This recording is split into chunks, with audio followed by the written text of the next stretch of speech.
Era maio de 1993, na pequena cidade de West Memphis, Arkansas, quando um desaparecimento alarmou a comunidade local. 3 garotos de 8 anos, Steve Branch, Michael Moore e Christopher Byers, saíram para andar de bicicleta e não retornaram para casa. A busca começou imediatamente, com voluntários e policiais vasculhando os arredores. Na manhã seguinte, a investigação levou as autoridades até um canal de drenagem em uma área isolada conhecida como Robin Hood Hills. Lá, a descoberta foi macabra. Os corpos das crianças estavam amarrados com seus próprios cadarços e apresentavam sinais de uma brutalidade que abalou até os investigadores mais experientes. Os detalhes da cena do crime eram perturbadores. Os garotos foram despidos e um deles, Christopher, apresentava mutilações horrendas.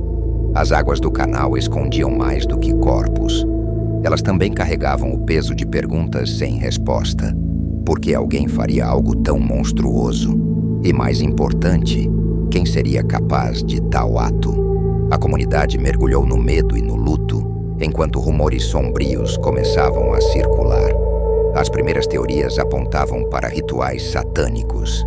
Nos anos 90, os Estados Unidos estavam em meio ao chamado pânico satânico, um período em que a mídia e as autoridades frequentemente associavam crimes violentos a cultos demoníacos.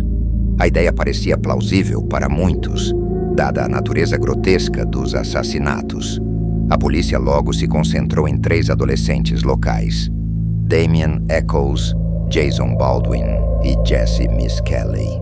Damien, em particular, chamou atenção por seu interesse em ocultismo e seu comportamento introspectivo, que a comunidade considerava estranho.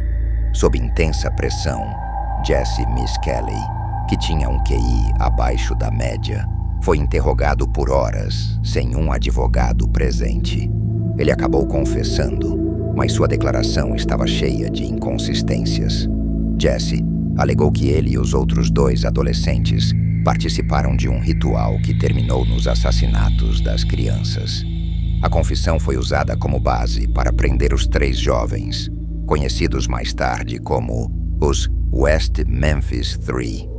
Contudo, os detalhes da confissão não batiam com as evidências forenses.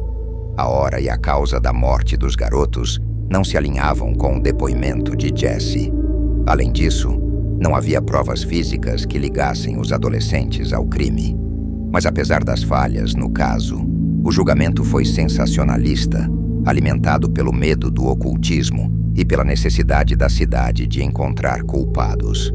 Damien foi condenado à morte, enquanto Jason e Jesse receberam penas de prisão perpétua.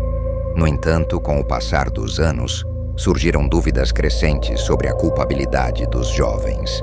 Novas evidências forenses apontaram que as mutilações nos corpos poderiam ter sido causadas por animais do local e não por atos humanos.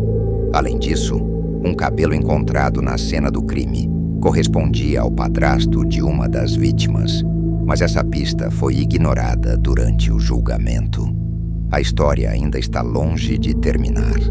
O caso dos West Memphis 3 revela o lado sombrio de uma sociedade pronta para julgar, com base no medo e no preconceito, enquanto os verdadeiros eventos por trás das mortes das crianças permanecem envoltos em mistério.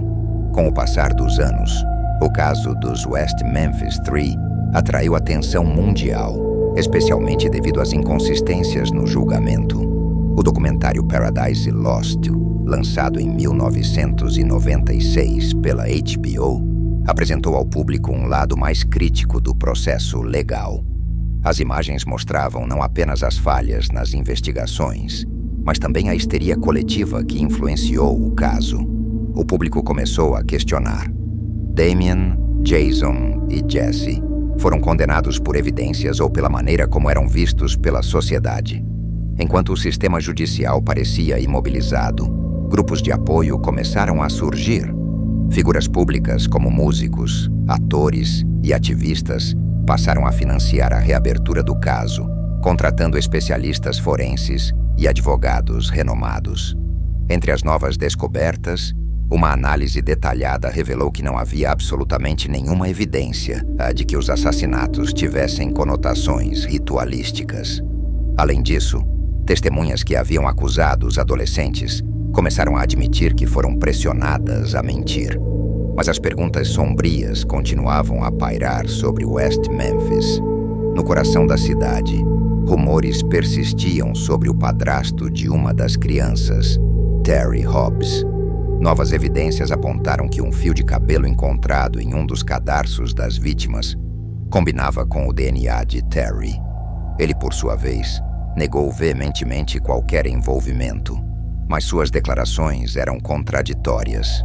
Em uma entrevista, ele afirmou que não via os garotos na tarde do crime, mas testemunhas o colocaram perto de Robin Hood Hills naquele mesmo dia. Além de Terry Hobbs, outra figura suspeita emergiu. Um homem chamado Mark Byers, padrasto de outra vítima, Christopher Byers. Mark tinha um histórico de comportamento errático e foi acusado de mentir à polícia em diversas ocasiões. Ele entregou uma faca à polícia como evidência, mas testes mostraram traços de sangue na lâmina que correspondiam ao seu tipo sanguíneo e ao de seu enteado. Mark sempre sustentou sua inocência, mas sua personalidade excêntrica e suas ações levantaram dúvidas entre os investigadores independentes. Enquanto isso, Damien, Jason e Jesse continuavam presos. Damien, em particular, enfrentava o terror psicológico da prisão no corredor da morte. Ele descreveu noites de insônia, assombrado pelo grito das vítimas em sua mente, como se estivesse preso em um pesadelo interminável. A pior parte não é a prisão em si, disse ele em uma entrevista anos depois. É saber que ninguém se importou em descobrir a verdade. Eles só queriam um culpado. O clamor público finalmente trouxe resultados. Em 2007, novas análises de DNA foram realizadas. Nenhuma das amostras encontradas na cena do crime conectava Damien, Jason ou Jesse aos assassinatos. Ainda assim, o sistema jurídico era relutante em libertá-los, temendo admitir um erro tão grave. Foi apenas em 2011, após anos de batalha judicial, que os três aceitaram um acordo de confissão de Alford. Esse acordo permitiu que eles mantivessem sua inocência, enquanto admitiam que o Estado tinha evidências suficientes para condená-los. Com isso, os West Memphis 3 foram libertados após 18 anos na prisão. Embora Damien Echols, Jason Baldwin e Jesse Meskelly tenham conquistado sua liberdade, o desfecho deixou um sabor amargo para todos os envolvidos.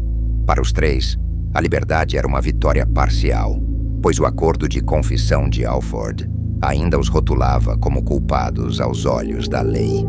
Por outro lado, as famílias das vítimas continuavam presas em um ciclo de dor e incertezas, sem respostas claras sobre quem realmente havia tirado a vida de Steve, Michael e Christopher.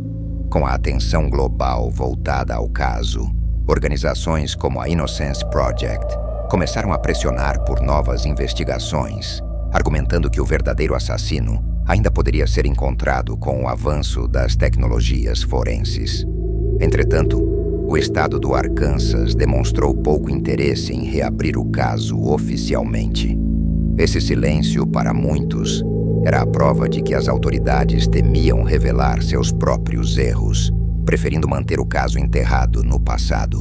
As suspeitas sobre Terry Hobbs e Mark Byers persistem até hoje. Terry, que sempre negou envolvimento, processou figuras públicas que o acusaram diretamente, alegando difamação. No entanto, sua atitude evasiva e a conexão do DNA com a cena do crime mantém as teorias conspiratórias vivas. Já Mark Byers, antes alvo de intensas suspeitas, mudou sua postura ao longo dos anos, chegando a apoiar publicamente a inocência dos West Memphis 3 antes de falecer em 2020. Robin Hood Hills, o cenário desses assassinatos brutais, permanece um local evitado pelos moradores de West Memphis.